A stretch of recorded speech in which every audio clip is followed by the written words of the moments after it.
When I was 16, I crashed a plane.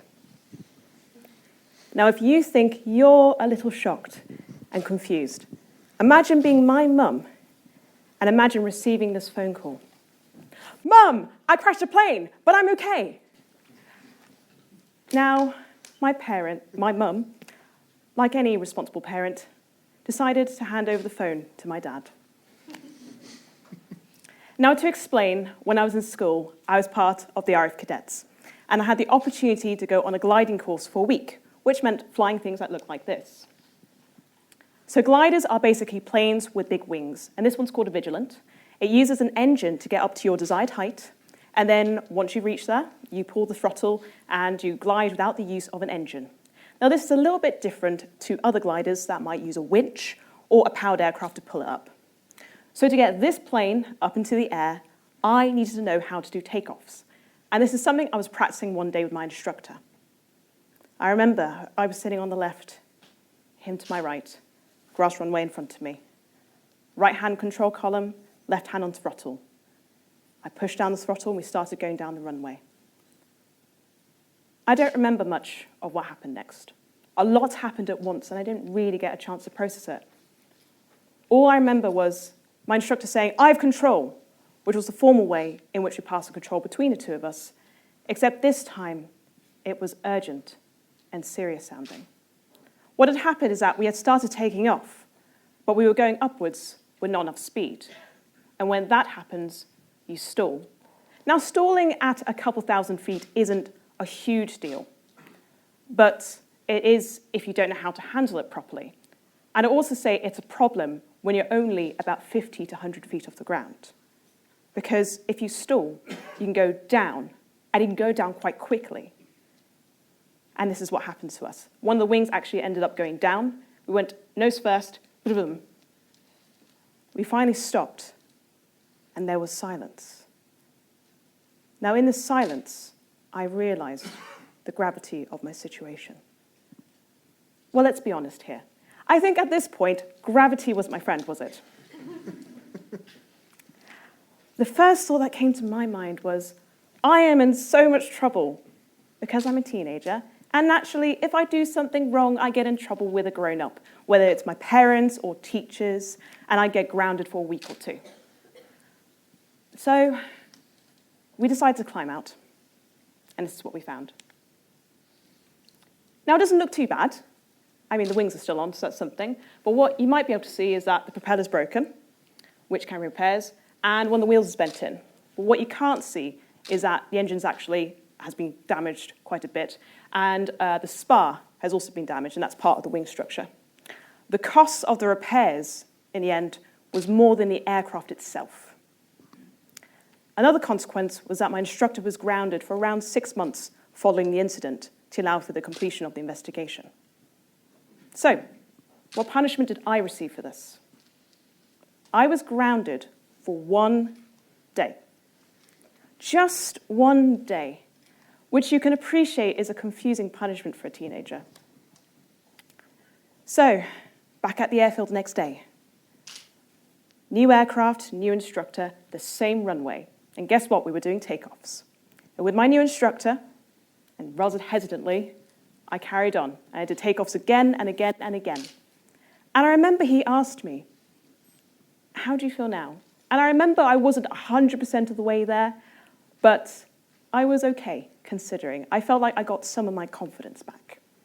And at the end of the week, I completed the course with the Ghost Solo. So this is when you do a circuit of the airfield, but you're accompanied with somebody who doesn't interfere. So as if you're doing it by yourself. If we fast forward 3 years later, I was flying these. This is a grub tutor. This is what every RAF pilot will learn all the basics of flight from, before specializing to jet, multi-engine, rotary. And I joined my local university air squadron, so I got to fly this. And after doing a number of hours, I was allowed to go solo. Completely solo. At about 800 feet around the airfield. No instructor over my shoulder to tell me what to do. I can't mess up. It was one of the best experiences of my life. I wonder whether I would have been able to do that with much confidence if I hadn't recovered so quickly some years before. And I don't know the answer to that.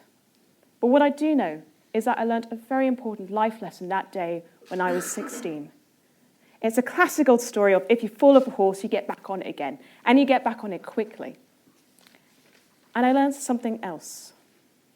I had a group of adults who were willing to give me another chance.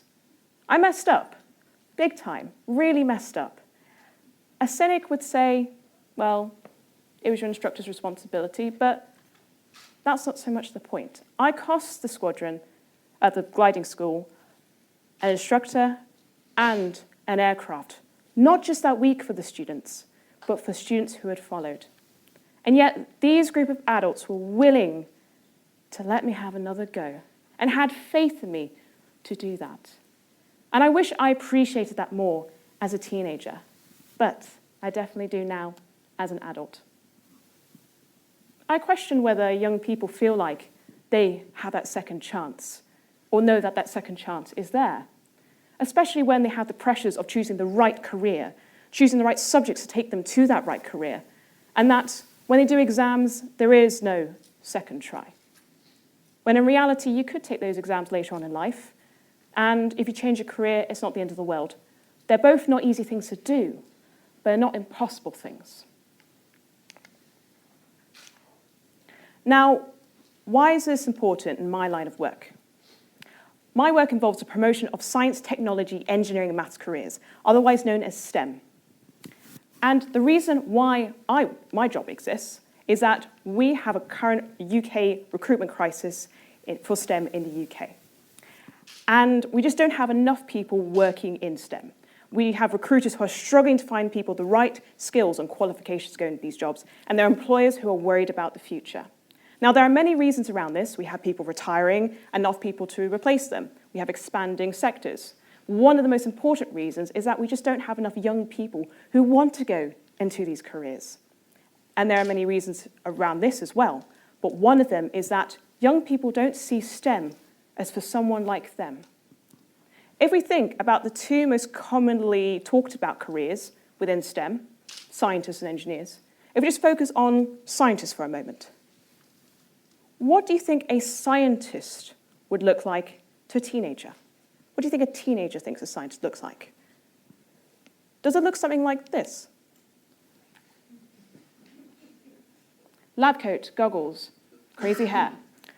I had a group of 11 to 14-year-olds who drew this for me, and they knew they were drawing a stereotype. But what else were they going to draw if they haven't met a scientist or know one themselves? Fortunately, I found these two. Both wearing goggles, very safety-conscious children, but you can see they're more plainly clothed, less stereotypical. And the one on the right even says, a normal person, but knows more about science. And I think that's actually closer to the truth than the other pictures I showed you. If we then think about what an engineer may look like to a teenager, this is what you get.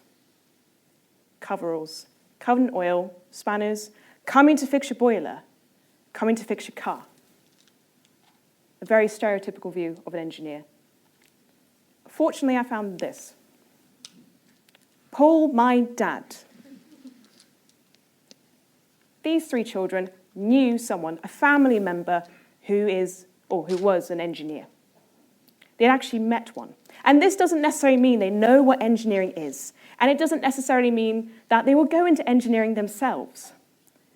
But it's a step closer because this engineer is a real person, not a character. And that's really important because one of the reasons why young people don't see STEM as for something for them, career-wise, is that STEM is for the brainy few. I've had young people who I've taught who said, "Miss, I'm not good at science." I've had young people say to me, "I don't think I'm clever enough to be a scientist. I don't think I'm clever enough to be an engineer." And it's such a shame that something like that is going to stop them going into STEM. It really is. And I don't really have a solution around this. But what I can say is that role models, real STEM professionals for them to meet, is a really important thing for them. And I'm very fortunate and grateful to be able to work with such role models. I work with a group of volunteers called STEM ambassadors within the Birmingham and Solihull area.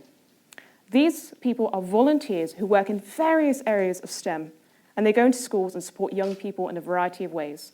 Careers talks, mock interviews, mentoring projects, lots of different things. And I always encourage my volunteers to talk about when things haven't gone quite right. And there is such thing as being too honest. But the smallest things also really matter. I had a STEM ambassador who went into school, and he said, I failed my GCSE in graphics. He got a D. And it didn't seem like a very big thing to him, but for those children, their view of a scientist was they're good at everything. And clearly, this was not the case. This clearly showed that scientists weren't good at everything. And that made a little bit of a difference. And I think us adults should really start talking to children more about failure and knowing that failure is okay.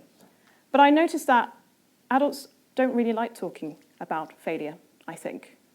Before I came up on stage today, I told people what I was planning to do, and on 2 individual occasions, someone had said, that's brave. And I personally don't feel like I'm brave doing this, but I can appreciate why they may think that doing something like this is brave. We just don't like talking about failure, and that failure is bad. But it's so normal. If you think about applying for a job, for example, you might apply for 100 jobs, for maybe 10 interviews and then 1 job offer, let's say. That's a completely normal thing across multiple industries. And yet, we don't talk about it in a careers talk. Now, I'm not saying I'm immune to failure. Absolutely not. I don't like failure.